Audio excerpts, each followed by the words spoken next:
చంద్రబాబుతో ప్రత్యేకంగా భేటీ అయ్యారట CM Revanth Reddy. Telangana CM Revanth Reddy Nara Chandrababu నాయుడుతో ప్రత్యేకంగా భేటీ అయ్యారట. కారణమేంటో తెలుసా?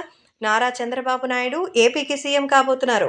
అందున రేవంత్ రెడ్డి, చంద్రబాబు ఇద్దరికీ మధ్య మంచి అనుబంధం ఉన్న సంగతి తెలిసిందే.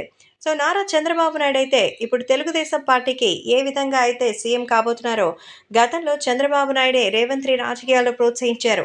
అయితే ఆయన ఏపీ నుంచి తెలంగాణకెళ్లి కాంగ్రెస్ పార్టీలో చేరి అక్కడ ఒంటరి పోరాటం చేశారు. అప్పట్లో కేటీఆర్ ప్రభుత్వం రేవంత్ రెడ్డిని ఎన్ని చిత్రహింసల గురి చేసిందో తెలిసిందే. ఆ టైంలో చంద్రబాబు ఆయనకి ఎన్నో రకాలుగా సహాయ సహకారాలు అందించారు. ఆ కృతజ్ఞతతోనే ఏపీలో కూడా సర్వే చేయించి ఖచ్చితంగా చంద్రబాబు ప్రభుత్వం అయితే వస్తుందని డిసైడ్ చేసేశారు. మన నారా చంద్రబాబు నాయుడు విజయం సాధిస్తారని రేవంత్ రెడ్డి. ఆ విషయాల గురించి పూర్తి రిపోర్ట్స్తో సహా చంద్రబాబు నాయుడుతో మాట్లాడడానికి సిద్ధమయ్యారు. సో నారా చంద్రబాబు నాయుడు అలాగే ఇక రేవంత్ రెడ్డి ఇద్దరు కూడా ప్రత్యేకంగా మాట్లాడినట్టుగా అయితే తెలుస్తోంది. ఇద్దరు కూడా భేటీ అయ్యారట. చంద్రబాబు అలాగే మన రేవంత్ రెడ్డి ఇద్దరు కూడా భేటీ అయ్యి ఈ విషయంపై ఫుల్ క్లారిటీ అయితే మాట్లాడినట్టుగా తెలుస్తోంది.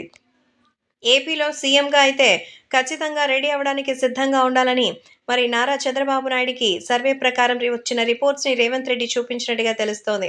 అంతేకాకుండా అటు ఏపీలో చంద్రబాబు నాయుడు, తెలంగాణలో రేవంత్ ఇద్దరూ కలిసికట్టుగా పనిచేసి తెలుగు రాష్ట్రాలని సంయమనంతో ఎంతో అద్భుతంగా ముందుకు తీసుకెళ్లాలని ఇద్దరూ కూడా మాట్లాడుకున్నట్టుగా తెలుస్తోంది. సో రేవంత్ రెడ్డి కాన్ఫిడెన్స్ చూస్తే పక్కా సీఎం ఏపీకి చంద్రబాబేననేది గుసగుసలు వినిపిస్తోంది.